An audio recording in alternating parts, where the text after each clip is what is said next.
Seorang pria asal Swedia yang berada di titik terendah hidupnya karena depresi berat dan insomnia selama 3 hari, hingga berencana bunuh diri tepat pukul 12 siang. Namun, pertemuan tak terduga dengan seorang pria muslim mengubah segalanya.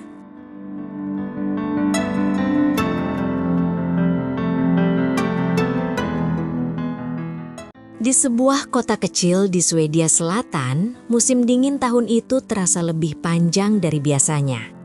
Salju menutupi jalanan seperti selimut putih yang tebal. Tapi bagi Erik Larsen, cuaca dingin itu tidak lagi berarti apa-apa. Erik adalah seorang pria berusia 35 tahun dengan rambut pirang yang sudah mulai menipis dan mata biru yang selalu tampak lelah. Dia tinggal sendirian di sebuah apartemen kecil di pinggiran kota, tempat yang dulunya penuh dengan mimpi, tapi sekarang hanya terasa seperti penjara. Erik bekerja sebagai teknisi di sebuah pabrik mobil. Pekerjaannya stabil, gajinya cukup untuk hidup layak, tapi itu tidak cukup untuk mengisi kekosongan di hatinya. Semuanya bermula 2 tahun lalu, ketika istrinya, Anna, meninggalkannya.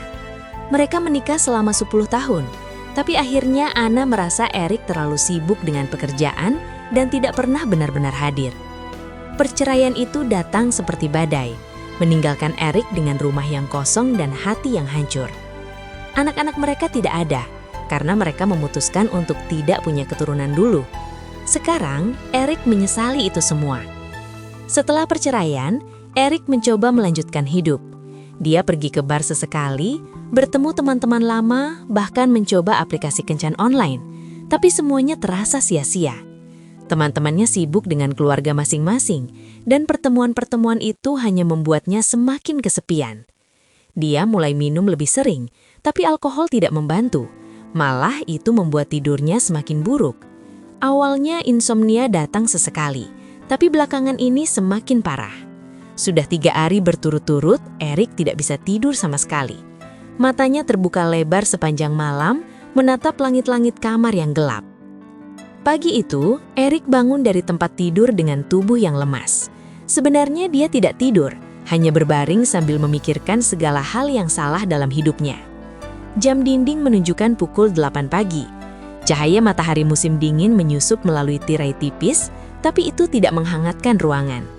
Ruangan itu dingin, seperti hatinya. Erik berdiri di depan cermin kamar mandi, melihat wajahnya yang pucat dan kantung mata yang hitam. Rambutnya acak-acakan, dan dia belum mandi selama 2 hari. Dia merasa seperti mayat berjalan. Erik memutuskan hari ini adalah hari terakhirnya. Ide bunuh diri itu muncul tiba-tiba kemarin malam, saat dia duduk sendirian di sofa sambil memegang foto lama bersama Anna. Dia tidak bisa lagi menahan rasa sakit ini. Tidak ada alasan untuk bertahan. Keluarganya, orang tuanya sudah meninggal 5 tahun lalu dalam kecelakaan mobil. Saudara-saudaranya tinggal jauh dan jarang hubungi. Teman, mereka sudah menjauh. Pekerjaan, itu hanya rutinitas yang membosankan. Erik merasa dunia ini terlalu kejam untuk orang seperti dia. Dia telah merencanakan semuanya dengan hati-hati. Lokasi yang dipilih adalah sebuah jembatan tua di pinggir sungai yang membeku. Jembatan itu sepi, terutama di siang hari saat orang-orang sibuk bekerja. Erik akan melompat dari sana, dan air dingin di bawah akan menyelesaikan sisanya. Dia memilih pukul 12 siang tepat, karena itu adalah waktu makan siang, dan mungkin tidak ada saksi. Itu juga simbolis baginya. Tengah hari saat matahari paling tinggi, tapi hidupnya justru paling gelap. Erik mulai berkemas. Dia tidak punya banyak barang berharga. Di meja dapur, dia meletakkan surat wasiat sederhana yang ditulis semalam. Surat itu ditujukan untuk siapa saja yang menemukannya. Maafkan saya tidak bisa lagi. Tolong bagikan barang-barang saya kepada yang membutuhkan. Tidak ada detail lebih lanjut. Erik tidak ingin membuat drama. Dia hanya ingin pergi dengan tenang. Selanjutnya, dia membersihkan apartemen. Meskipun akan mati, Erik tetap ingin meninggalkan tempat itu rapi. Dia mencuci piring kotor di wastafel, menyapu lantai dan merapikan tempat tidur. Itu adalah kebiasaan lama dari masa kecilnya, ketika ibunya selalu mengajarkan untuk menjaga kebersihan. Saat membersihkan, pikirannya melayang ke masa lalu. Dia ingat hari-hari bahagia bersama Anna, liburan ke pantai di musim panas, atau malam-malam menonton film sambil makan popcorn. Tapi kenangan itu sekarang menyakitkan, seperti pisau yang menusuk. Setelah apartemen rapi, Erik mandi. Air panas mengalir di tubuhnya, tapi dia tidak merasakan kehangatan. Pikirannya tetap dingin. Dia mengenakan pakaian biasa, celana jeans hitam, sweater abu-abu, dan jaket tebal untuk menahan angin dingin luar. Sepatu bot salju yang sudah usang dia pakai karena dia tahu perjalanan ke jembatan akan melewati jalan bersalju. Jam sekarang menunjukkan pukul 9.30 pagi. Masih ada waktu 2,5 jam sebelum pukul 12. Erik duduk di sofa, menatap jam dinding. Detik-detik berlalu lambat, seperti siksaan. Dia mencoba minum kopi, tapi rasanya pahit di lidah. Makanan, dia tidak lapar.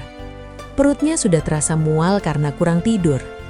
Untuk mengisi waktu, Erik berpikir tentang apa yang salah dalam hidupnya. Mungkin dia terlalu fokus pada karir dan mengabaikan hubungan.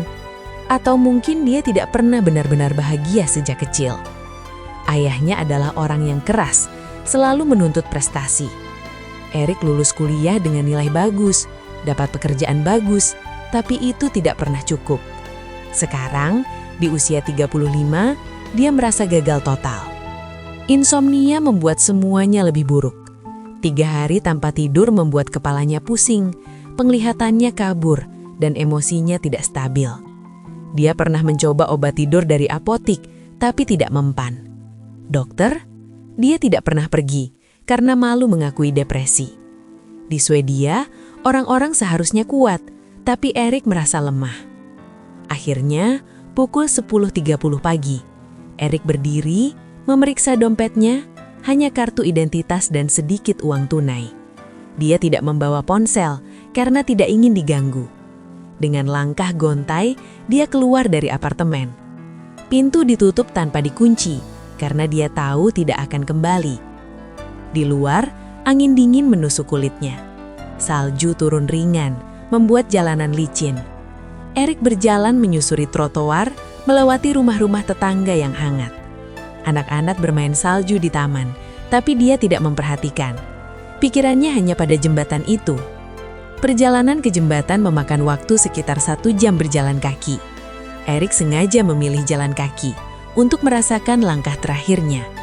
Dia melewati pusat kota, di mana orang-orang sibuk berbelanja atau bekerja. Toko-toko penuh dengan dekorasi Natal yang tertinggal meskipun sudah lewat. Erik ingat Natal tahun lalu, sendirian di apartemen, minum bir sambil menonton TV. Semakin dekat ke jembatan, jalanan semakin sepi. Sungai di bawah sudah membeku sebagian dengan es tipis di permukaannya. Erik berhenti sebentar di sebuah persimpangan, menunggu lampu lalu lintas. Di sana, dia melihat seorang pria asing berdiri tidak jauh. Tapi Erik tidak peduli. Dia terus berjalan, menghitung mundur waktu dalam hati. Pukul 11 pagi sekarang. Hanya 1 jam lagi. Erik merasa campur aduk, takut, lega, dan kosong. Dia tidak tahu apa yang ada setelah kematian, tapi apapun itu pasti lebih baik dari ini.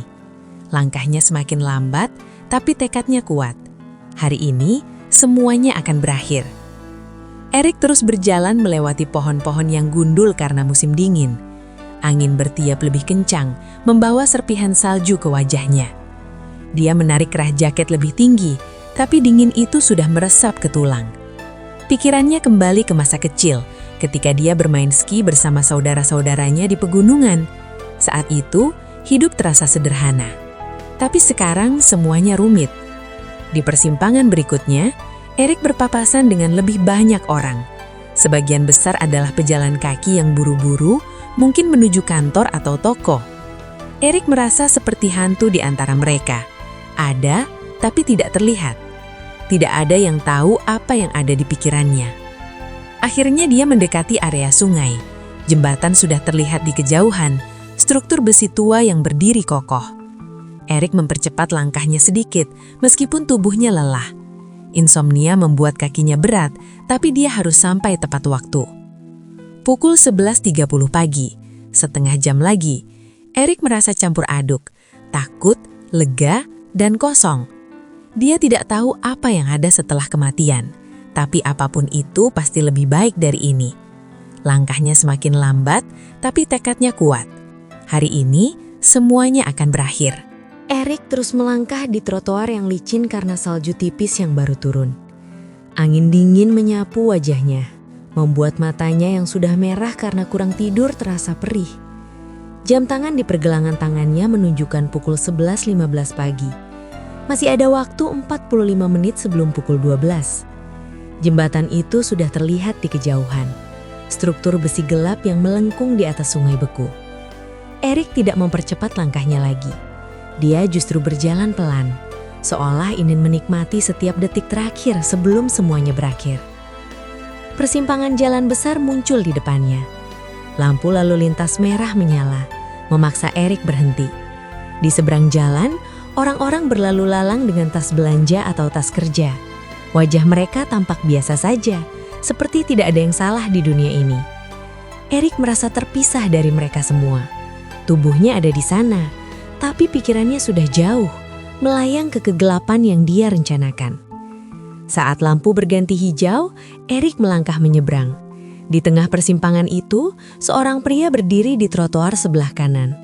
Pria itu mengenakan jaket tebal berwarna gelap, syal melingkar di leher dan topi wol yang menutupi sebagian rambutnya yang hitam. Di tangannya ada tas kain sederhana, seolah baru pulang dari pasar atau masjid. Wajahnya tenang, dengan jenggot pendek yang rapi. Matanya langsung tertuju pada Erik saat pria Swedia itu mendekat. Pria Muslim itu tidak bergerak dulu. Dia hanya memperhatikan langkah Erik yang gontai, bahu yang merosot dan mata yang kosong. Ada sesuatu di wajah Erik yang membuat pria itu merasa perlu bertindak. Bukan rasa kasihan biasa, tapi seperti dorongan dari dalam yang tidak bisa diabaikan. Dia melangkah maju, menghalangi jalan Erik dengan sopan, tanpa terlalu dekat agar tidak membuat pria itu merasa terancam. Erik berhenti. Dia mengangkat kepala perlahan, melihat wajah asing di depannya.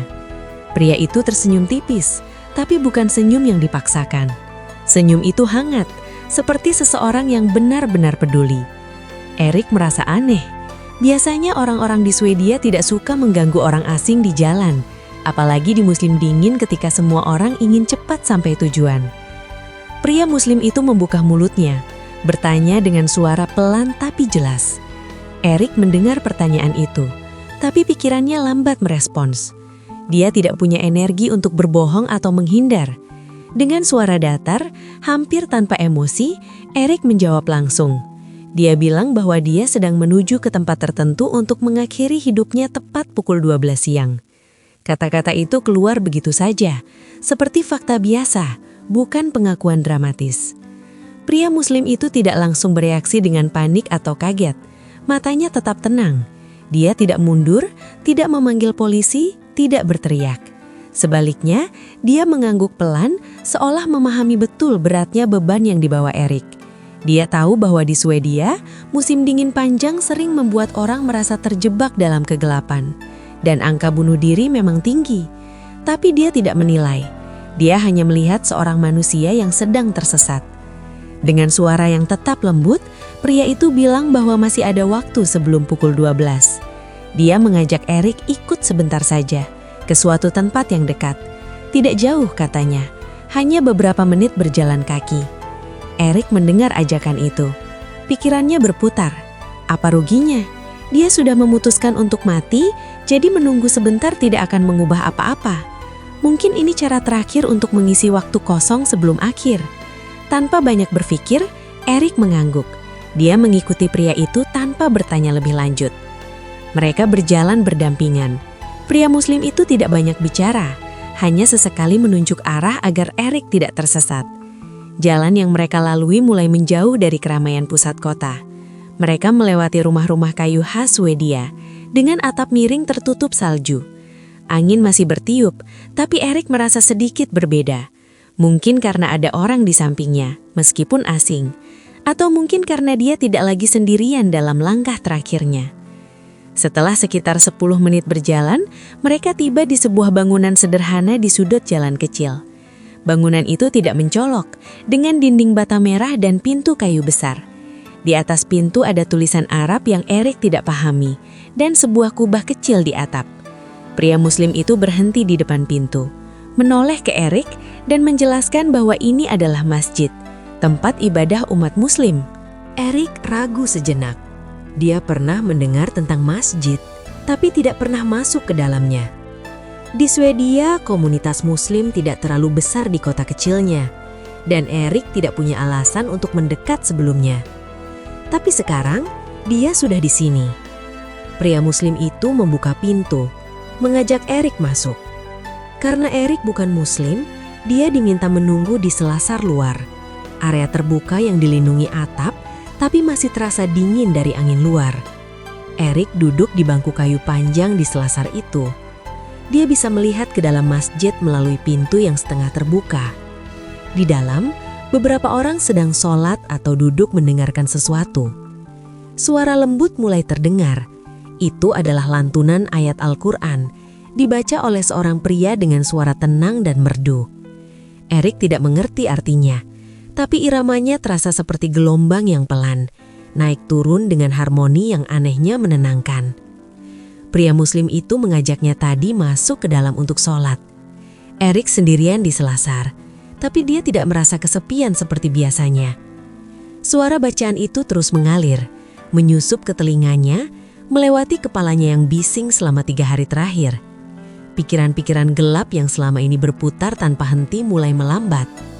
Beban di dada yang terasa seperti batu besar perlahan terasa ringan. Erik menyandarkan punggungnya ke dinding. Matanya yang berat karena kurang tidur mulai terpejam sedikit demi sedikit. Dia mencoba melawan, karena dia tahu waktu semakin dekat. Tapi tubuhnya tidak patuh lagi. Kelelahan 3 hari tanpa tidur, ditambah suara yang seperti belayan lembut itu, membuat pertahanannya runtuh. Perlahan, kepalanya menunduk, nafasnya menjadi teratur, dan dia jatuh ke dalam tidur yang dalam. Tidur itu berbeda dari yang pernah dia alami sebelumnya. Bukan tidur gelisah yang penuh mimpi buruk, tapi tidur lelap seperti anak kecil yang merasa aman. Tidak ada suara bising di kepala, tidak ada rasa sakit yang menusuk, hanya ketenangan yang menyelimuti seluruh tubuhnya. Di luar, salju terus turun pelan, menutupi tanah dengan lapisan putih baru. Di dalam selasar masjid, Erik tertidur pulas, tidak sadar waktu terus berjalan. Pria Muslim itu keluar setelah sholat selesai. Dia melihat Erik masih tertidur di bangku. Wajahnya yang tadinya tegang sekarang tampak damai. Ada sedikit senyum di bibir Erik, sesuatu yang tidak pernah muncul selama berhari-hari. Pria itu tidak tega membangunkannya.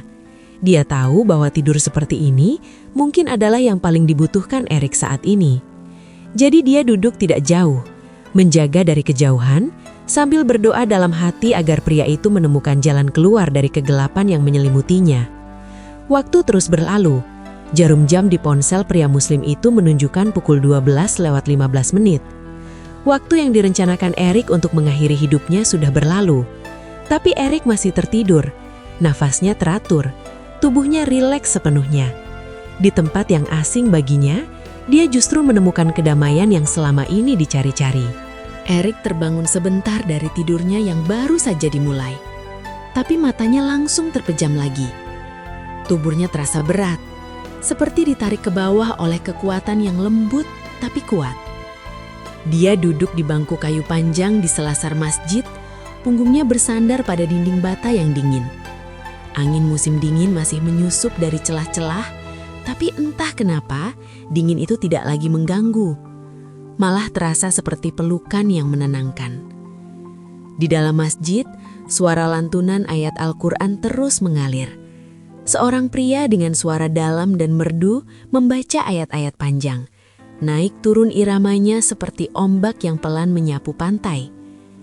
Erik tidak mengerti satu kata pun dari bahasa Arab itu.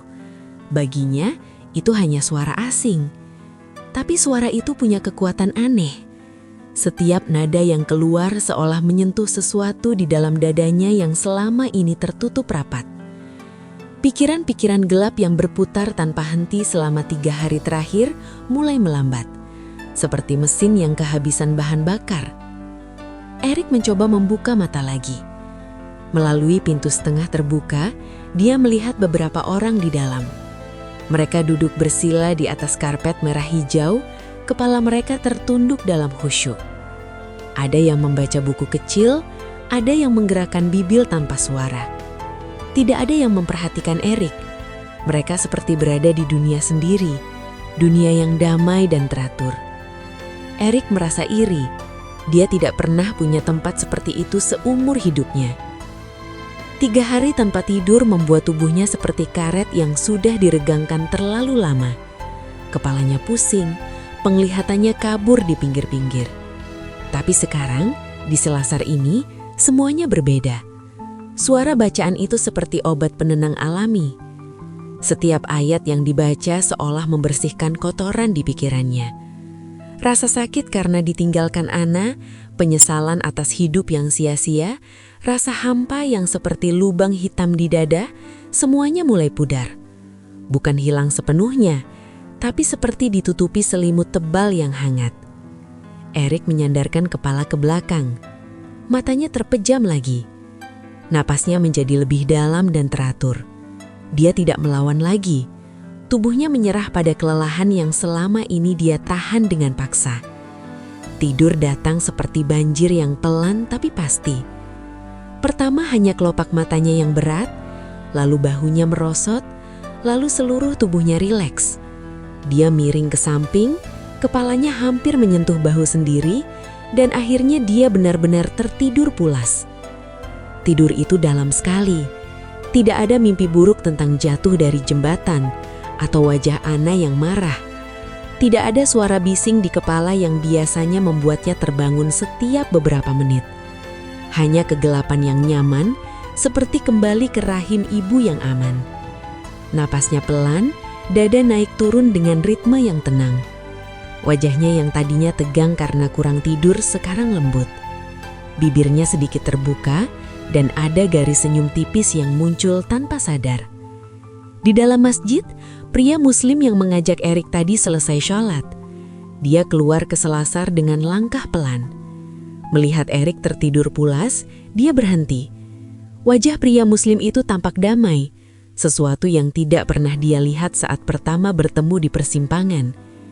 Pria Muslim itu duduk di bangku sebelah, tidak terlalu dekat tapi cukup untuk mengawasi. Dia tidak ingin membangunkan Erik. Dia tahu betul betapa berharganya tidur lelap bagi seseorang yang sudah lama kehilangan itu. Jadi dia diam saja, berdoa dalam hati agar ketenangan ini bertahan lama. Waktu berlalu tanpa terasa. Salju di luar terus turun pelan, menutupi jalanan dengan lapisan putih baru. Di dalam selasar, suara tilawah masih terdengar samar-samar. Kadang ada suara langkah kaki orang yang keluar masuk masjid. Tapi tidak ada yang mengganggu Erik. Mereka melihat pria asing itu tertidur dan hanya tersenyum kecil, seolah memahami bahwa dia sedang butuh istirahat. Erik tidur semakin dalam, tubuhnya tidak bergerak sama sekali. Bahkan angin yang kadang bertiup kencang tidak membuatnya terbangun.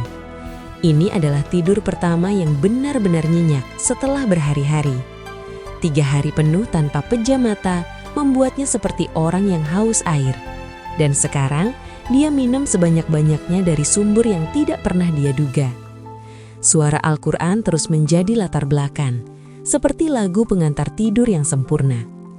Di dalam kepalanya, meskipun tidak sadar, ada perasaan baru yang muncul. Bukan kebahagiaan besar yang meledak-ledak, tapi ketenangan kecil yang menyelimuti. Seperti menemukan rumah setelah tersesat lama. Erik tidak tahu apa yang sedang terjadi, tapi tubuh dan jiwanya merespons. Beban yang selama ini menekan pundaknya terasa ringan. Rasa putus asa yang membuatnya memilih jembatan itu mulai terasa jauh, seperti kenangan buruk yang mulai pudar. Pria Muslim itu sesekali melilik jam di dinding masjid. Jarum jam sudah melewati angka 12. Waktu yang direncanakan Erik untuk mengakhiri hidupnya sudah lewat. Tapi Erik masih tertidur, tidak sadar sama sekali. Pria itu tersenyum pelan. Dia tahu ini bukan kebetulan. Ada sesuatu yang lebih besar sedang bekerja di sini. Dia terus menjaga, tidak bergerak dari tempatnya. Suara tilawah di dalam masjid berganti. Sekarang seorang pria lain yang membaca. Suaranya lebih lembut, lebih lambat. Ayat-ayat itu mengalir seperti sungai yang tenang, menyapu segala kekacauan di hati Erik. Meskipun dia tidur, suara itu tetap masuk, menyentuh bagian terdalam jiwanya. Erik bergeser sedikit dalam tidurnya, tapi tidak bangun. Tubuhnya semakin rileks, seperti akhirnya menyerah pada kedamaian yang selama ini dia tolak. Di luar, hari mulai bergeser ke siang. Matahari musim dingin yang lemah mulai naik lebih tinggi, meskipun cahayanya masih pucat. Salju berhenti turun sebentar, meninggalkan udara yang segar dan dingin. Di selasar masjid, Erik terus tidur. Wajahnya sekarang tampak lebih muda, lebih tenang. Kantung mata yang hitam mulai memudar sedikit karena istirahat yang cukup. Pria Muslim itu tetap duduk di sana. Dia tidak bosan menunggu. Baginya, ini adalah bagian dari tugas kecil yang dia lakukan hari itu. Menyelamatkan satu nyawa, meskipun dengan cara yang sederhana. Dia berpikir tentang betapa rapuhnya hidup manusia, dan betapa kuatnya rahmat Tuhan yang bisa datang dari hal-hal kecil seperti suara bacaan suci. Erik tidur terus. Jam sudah menunjukkan pukul 1 lewat. Dia tidak tahu bahwa waktu eksekusinya sudah lama berlalu. Yang dia rasakan hanyalah kedamaian yang belum pernah dia temui sebelumnya. Di tempat yang asing, di antara orang-orang yang tidak dia kenal, dia menemukan apa yang selama ini hilang, ketenangan jiwa. Tidur itu berlangsung lama. Erik tidak terganggu oleh suara apapun. Suara ayat Al-Quran terus menjadi pengantar, membuat tidurnya semakin dalam dan semakin menyembuhkan. Ini adalah momen ketika hati yang rusak mulai diperbaiki, meskipun pelan dan tanpa disadari. Erik masih tidur, tapi perjalanannya sudah mulai berubah arah, menuju cahaya yang baru. Erik terbangun perlahan. Matanya terbuka sedikit demi sedikit. Cahaya siang yang masuk melalui celah-celah selasar membuatnya silau sebentar. Kepalanya terasa ringan, bukan lagi berat seperti sebelumnya. Dia mengedipkan mata beberapa kali, mencoba mengumpulkan kesadaran. Tubuhnya masih duduk di bangku kayu yang sama, punggungnya bersandar pada dinding masjid. Salju di luar sudah berhenti turun, meninggalkan lapisan putih yang bersih di tanah. Erik menoleh ke jam dinding kecil yang tergantung di dekat pintu masjid. Jarum jam menunjukkan pukul 1:30. Dia terkejut. Matanya melebar, napasnya tersendat sejenak. Pukul 1 lewat, itu berarti sudah lebih dari 1,5 jam sejak waktu yang dia tentukan. Waktu pukul 12 siang sudah lama berlalu. Rencananya untuk melompat dari jembatan, untuk mengakhiri semuanya, sudah gagal karena dia tertidur. Perasaan campur aduk langsung menyerang. Ada rasa bersalah yang menusuk. Dia merasa telah mengkhianati janji pada dirinya sendiri. Bagaimana bisa dia melewatkan momen itu? Bagaimana bisa dia membiarkan tubuhnya menyerah pada tidur di saat yang paling penting? Tapi di sisi lain, ada kelegaan kecil yang muncul tanpa diundang. Dia masih hidup, tubuhnya masih bernapas, dan yang lebih aneh, dia merasa lebih baik daripada sebelumnya. Erik duduk tegak. Dia menggosok wajahnya dengan kedua tangan, mencoba menghapus sisa-sisa kantuk. Kepalanya tidak lagi pusing, matanya yang selama 3 hari terbuka lebar sekarang terasa segar. Tubuhnya tidak lagi lemas seperti mayat hidup. Tidur lelap tadi telah mengembalikan sebagian tenaganya. Tapi yang lebih dari itu, ada ketenangan di dadanya yang belum pernah dia rasakan sebelumnya. Pria Muslim yang mengajaknya tadi masih duduk tidak jauh. Dia memperhatikan Erik bangun, lalu tersenyum pelan. Pria itu berdiri, mendekat dengan langkah hati-hati. Dia tidak langsung bicara, hanya menunggu Erik menyesuaikan diri. Erik menatap pria itu, tidak ada kemarahan di wajahnya, hanya rasa ingin tahu yang besar. Erik mulai menyadari apa yang baru saja terjadi. Dia seharusnya sudah mati sekarang, tapi dia tidak. Dia tertidur di selasar masjid ini, didengar suara ayat-ayat suci yang dia tidak pahami, dan bangun dengan perasaan yang berbeda. Rasa putus asa yang tadinya menyelimuti seperti kabut tebal sekarang terasa lebih tipis. Masih ada, tapi tidak lagi menekan sekuat dulu. Dia menatap ke dalam masjid. Orang-orang masih ada di sana. Beberapa sedang sholat sunnah, beberapa duduk membaca. Suara tilawah sudah berhenti. diganti dengan keheningan yang damai. Erik merasa tempat ini punya aura yang aneh, bukan karena bangunannya yang sederhana, tapi karena suasananya. Seperti ada kekuatan tak terlihat yang membuat jiwa menjadi tenang. Pria Muslim itu akhirnya mendekat lebih dekat. Dia meminta maaf dengan suara lembut karena membiarkan Erik tidur begitu lama. Dia bilang dia tidak tega membangunkan seseorang yang terlihat sangat lelah dan damai.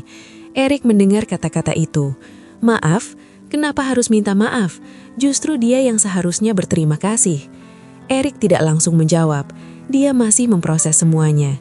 Pikirannya berputar antara rasa bersalah karena gagal bunuh diri dan rasa syukur karena masih hidup.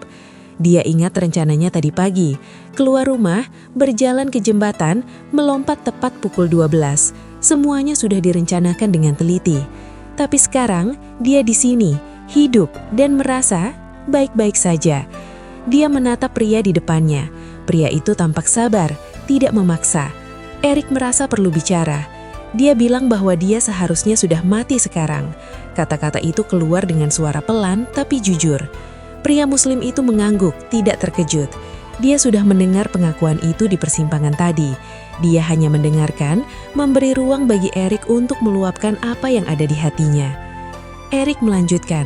Dia cerita bahwa selama 3 hari dia tidak tidur sama sekali. Pikirannya bising, hatinya hampa. Dia merasa tidak ada lagi harapan.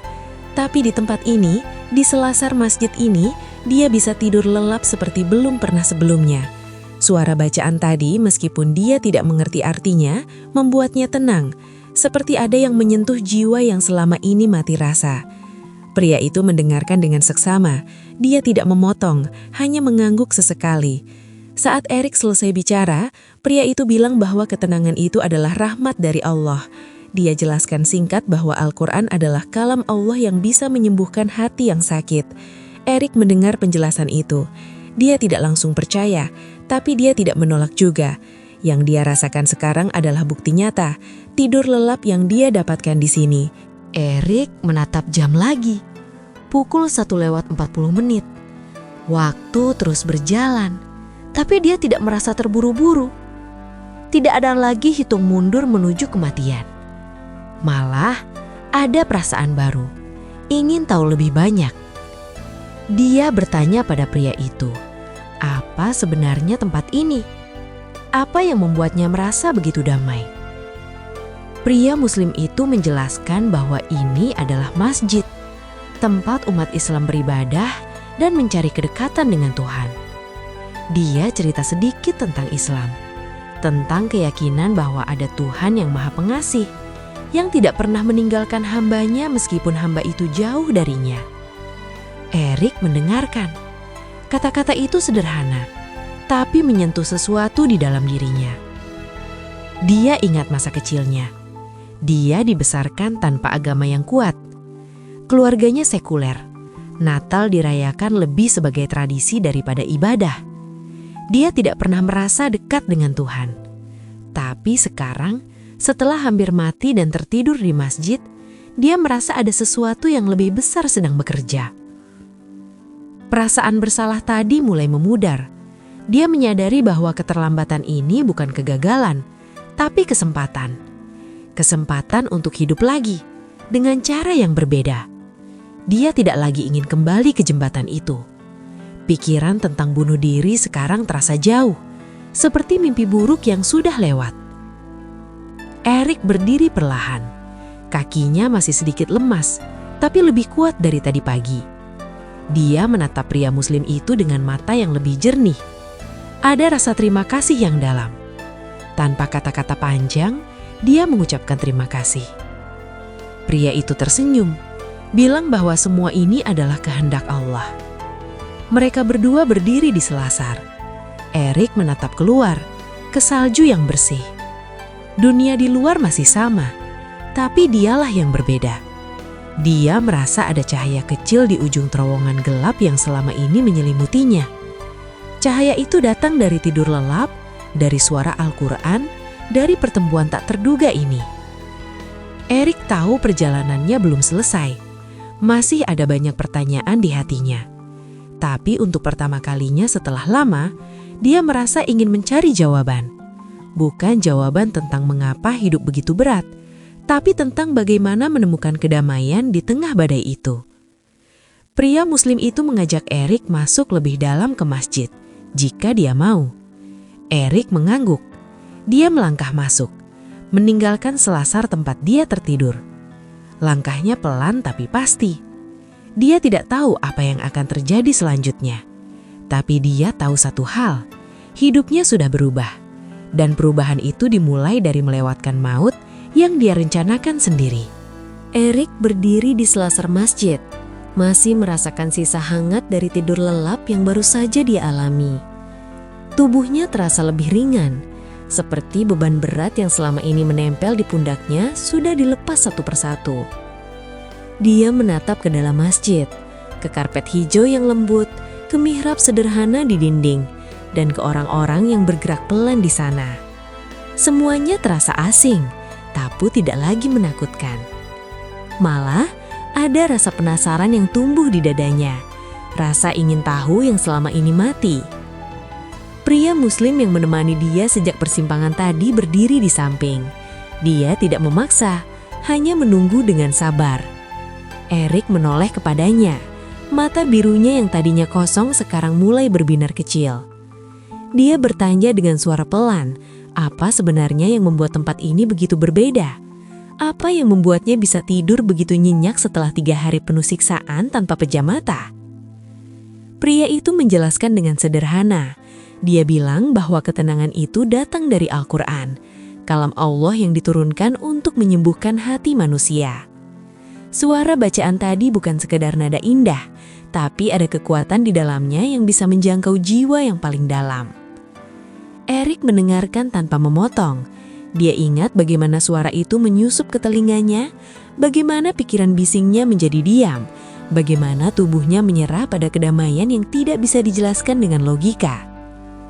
Erik menatap keluar, ke salju yang mulai mencair di bawah sinar matahari siang yang lemah. Dunia di luar masih sama, dingin, sepi, dan keras.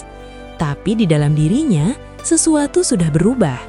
Dia tidak lagi merasa ingin kembali ke apartemen kosong itu, tidak lagi ingin menuju jembatan yang dingin. Hidup yang tadinya terasa seperti penjara, sekarang terasa seperti pintu yang baru terbuka sedikit. Dia ingat kata-kata yang pernah dia baca di buku atau dengar dari orang lain, bahwa kadang Tuhan memberikan kesempatan kedua melalui cara yang tidak terduga. Erik tidak pernah percaya hal-hal seperti itu sebelumnya. Baginya, hidup hanyalah rangkaian kejadian acak, penuh penderitaan tanpa makna. Tapi sekarang, setelah hampir mati dan tertidur di tempat yang asing ini, dia mulai meragukan pandangannya sendiri. Erik melangkah masuk ke dalam masjid. Kakinya ragu pada awalnya, tapi semakin maju semakin mantap. Dia melepas sepatu bot salju di rak, merasakan karpet lembut di telapak kakinya. Udara di dalam lebih hangat, bercampur aroma kayu dan wewangian samar. Beberapa orang menoleh kepadanya, tapi tidak ada tatapan curiga. Hanya senyum kecil dan anggukan ramah, seolah mereka sudah terbiasa menerima tamu yang tersesat. Pria Muslim itu mengajak Erik duduk di sudut ruangan. Mereka duduk bersila di atas karpet. Pria itu mengambil sebuah mushaf kecil dari rak di dekatnya, membukanya, dan membacakan beberapa ayat dengan suara pelan. Erik mendengarkan lagi. Kali ini dia lebih fokus. Meskipun tidak mengerti artinya, dia merasakan getaran yang sama seperti tadi di selasar. Ada kedamaian yang mengalir seperti air dingin yang menyiram api yang membakar dadanya. Setelah bacaan selesai, pria itu menjelaskan arti ayat-ayat itu secara singkat. Dia bicara tentang rahmat Allah yang luas, tentang bagaimana Tuhan tidak pernah menutup pintu taubat bagi siapapun yang kembali kepadanya. Erik mendengar dengan hati terbuka. Kata-kata itu menyentuh luka-lukanya, penyesalan atas perceraian, rasa gagal sebagai anak, sebagai suami, sebagai manusia. Tapi bukan menyentuh untuk menyakiti, melainkan untuk menyembuhkan. Erik mulai bercerita. Dia cerita tentang Anna yang pergi, tentang malam-malam tanpa tidur, tentang keputusan bunuh diri yang terasa sebagai satu-satunya jalan keluar. Dia cerita tanpa malu, tanpa menahan air mata. Untuk pertama kalinya, dia merasa didengar benar-benar. Pria di depannya tidak menghakimi, tidak memberi nasihat murahan, hanya mendengarkan dan sesekali mengangguk. Saat Erik selesai bercerita, ada keheningan yang nyaman. Erik menatap lantai karpet, lalu mengangkat kepala. Dia bilang bahwa dia merasa ini bukan kebetulan. Tidur lelap tadi, pertemuan di persimpangan, masjid ini, semuanya seperti disusun dengan rapi oleh sesuatu yang lebih besar. Dia merasa diberi kesempatan kedua, dan dia tidak ingin menyia-nyiakannya. Pria Muslim itu tersenyum. Dia bertanya apakah Erik ingin belajar lebih banyak tentang Islam. Erik mengangguk tanpa ragu. Dia ingin tahu apa yang membuat orang-orang di sini terlihat tenang. Apa yang membuat suara Al-Quran begitu kuat. Apa yang membuat hatinya sekarang terasa penuh harapan meskipun hidupnya masih berantakan. Mereka berbicara lama. Pria itu menjelaskan dasar-dasar Islam, tentang tauhid, tentang sholat, tentang Al-Quran sebagai petunjuk hidup. Erik mendengarkan dengan serius. Setiap penjelasan terasa seperti potongan puzzle yang selama ini hilang dari hidupnya. Dia tidak langsung yakin 100%, tapi dia merasa ini adalah jalan yang benar untuk dicoba. Akhirnya setelah matahari mulai condong ke barat, Erik membuat keputusan. Dia bilang dia ingin mengucapkan syahadat. Pria itu mengangguk, matanya berbinar. Mereka berdiri bersama. Di sudut masjid yang sederhana itu, dengan beberapa saksi yang kebetulan ada di sana, Erik mengucapkan 2 kalimat syahadat dengan suara gemetar tapi tegas. Aku bersaksi bahwa tidak ada Tuhan selain Allah, dan aku bersaksi bahwa Muhammad adalah utusan Allah. Saat kata-kata itu keluar dari mulutnya, ada sesuatu yang bergerak di dalam dadanya. Seperti beban terakhir yang jatuh, seperti pintu yang selama ini terkunci akhirnya terbuka lebar. Air mata mengalir di pipinya, bukan karena sedih, tapi karena lega. Dia merasa dibersihkan, seperti jiwa yang kotor dicuci dengan air yang jernih. Orang-orang di sekitar tersenyum. Beberapa mendekat untuk memeluknya. Ada yang mengucapkan selamat, ada yang berdoa untuknya. Erik merasa diterima, sesuatu yang lama tidak dia rasakan. Dia bukan lagi orang asing di sini. Dia bagian dari sesuatu yang lebih besar. Malam itu, Erik tidak pulang ke apartemennya. Dia menginap di rumah pria Muslim yang menolongnya. Mereka bicara hingga larut, tentang hidup, tentang iman, tentang masa depan. Erik tidur lagi malam itu, dan lagi-lagi tidur lelap. Tapi kali ini, dia tidur dengan hati yang tenang, dengan keyakinan baru. Hari-hari berikutnya, Erik mulai belajar sholat, membaca terjemahan Al-Quran, mengenal komunitas kecil di masjid itu. Hidupnya tidak langsung sempurna, masih ada luka masa lalu, masih ada tantangan di pekerjaan dan kesepian. Tapi sekarang ada pegangan, ada Tuhan yang dia kenal, ada doa yang dia panjatkan, ada saudara-saudara baru yang mendampingi. Erik Larson, pria Swedia yang hampir mati di jembatan dingin, kini menjadi bagian dari umat Islam. Dia hijrah dari kegelapan menuju cahaya, dari putus asa menuju harapan, dari tidur lelap yang tak terduga menjadi awal hidup baru. Dan di balik semua itu, ada satu hal yang dia yakini. Rahmat Allah datang pada saat yang tepat, bahkan ketika manusia sudah menyerah.